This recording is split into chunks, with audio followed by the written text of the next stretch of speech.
All right, let's crack this one open. We're looking at one of the stranger cases to cross my desk. And listen, this isn't your typical success story.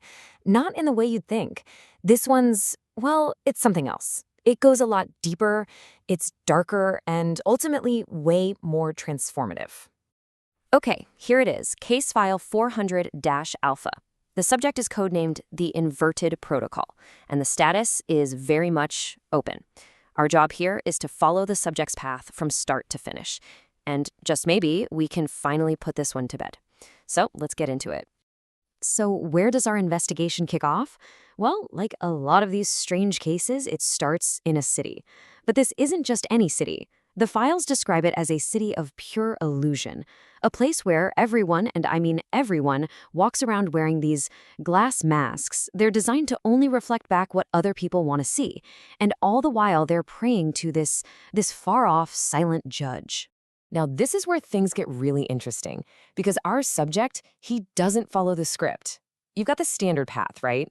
We'll call it the hero's ascent. You know the drill. Climb the ladder, get that promotion, seek approval, chase that shiny thing at the top. But our guy, he chose the complete opposite. He chose the inverted journey, a conscious, deliberate dive into what the rest of the world would call total failure.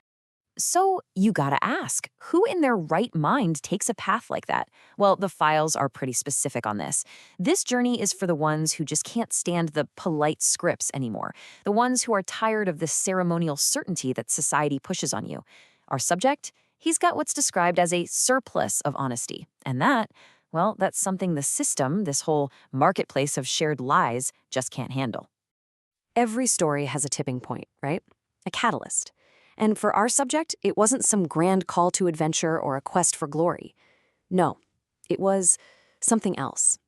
It was the arrival of this shadowy figure and the start of what the file calls the Shadows Protocol. This figure, he's called the Uncanny Wanderer. And don't picture some hero riding in to save the day. He's not bringing any light from the heavens. The description we have is more like a jagged shadow on the edge of town. His goal isn't to fix the city. It's to offer a way out of it. And this right here, this is the choice he puts on the table. It's not a logic puzzle. It's a gut check, a question for the soul. He's basically asking, are you willing to turn your back on all of it? The crowd, the applause, the certainty, all to find the true thing that's hiding just beneath the world's perfect, polished surface? So the choice is made. The descent starts. But you can't navigate this new world with an old map. You need a new way of seeing things, a new set of tools. The file calls it the geometry of the grotesque. The place where this all goes down is called the uncanny forest. Think of it as a threshold, a place where everything looks familiar, but it's all just a little off, you know? Just strange enough that all your defenses, the polite smile, the social armor, those glass masks, they all just start to crack and fall away. But why grotesque? Why not just hit them with the hard truth? Well, as the file points out, a blinding light of truth just makes people put their shields up, right? So this protocol, it's smarter. It uses a distorted reflection, kind of like a jester would. It uses dark humor, satire, anything to sneak past our mental defenses and show us that unhomely reality we work so hard to pretend isn't there. Okay, now we're deep in the forest. We're at the point of no return. There's a confrontation coming. But the thing is, the enemy isn't what you think. It's not something out there in the trees. The key player at this stage is known only as the Verdant Dragon. And reading the case notes, you can feel the dread, a real sense of terror. But also, you get this weird feeling that this meeting has to happen. Now listen, throw out every fairy tale you've ever heard about a hero slaying a dragon. This isn't that. This dragon isn't some monster to be killed. The file actually calls it a fellow traveler, like a guide on this road down. It's the living, breathing manifestation of absolute negation. It's the void. It's tragedy. It's all the messy, awful stuff that the City of Glass works so hard to pretend doesn't exist. And facing this thing, it is brutal. The report describes it as the agony of 10,000 hells. And why is it so painful? Because when it looks at you, you are forced to see every single lie you have ever told yourself. Everyone. With perfect, horrifying clarity. It burns away your whole theology of comfort. You don't go through something like that and come out the same. You just don't. the subject is fundamentally changed. In this next section, Act 5, it's all about the aftermath, a total reset of how the subject sees the world.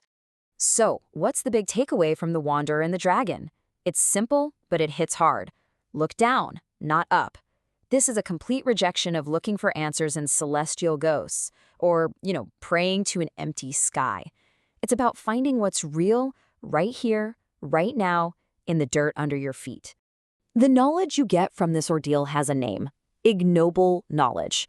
Think about it. It's that truth you've always kinda known deep down, but you chose the comforting lie instead. Well, this inverted journey, it rips that choice away from you. It forces you to accept the hard, cold iron of existence. Which brings us to the final act, the conclusion of the file. Our subject has walked through fire, stared down the dragon, and learned to live with the dark soil. And what comes out the other side is something completely new. The metamorphosis is complete. He's no longer a beggar of the stars, looking up and pleading for some kind of meaning. No, he's become a sovereign of the soil. He's making his own meaning, not from some flimsy hope, but from the real, gritty stuff of life itself. There's a quote here that's absolutely key to understanding the final report. The subject now personifies what's called the great health. See, he wasn't broken by the chaos he went through. He absorbed it. He made it part of him. And that chaos inside, that's now the very fuel he uses to create something incredible, a dancing star. He's not a puppet anymore, not just following society's script. He's a self-propelled wheel, just pure, constant becoming, always creating, always changing. And that sound? That's not crying. That's the sound of him dancing, free, on the broken pieces of all those shattered masks. And with that, we can finally update the file. The subject is now identified as the Holy Fool. The protocol is complete. The transformation is total.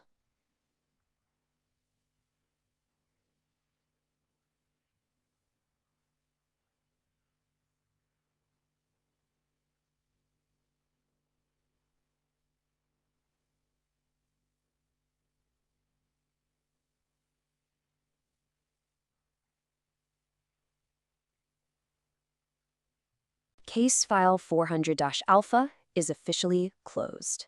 But you know how it is with these things. Closing one file just opens up a dozen more questions. Yeah, the journey's over, the Sovereign is born.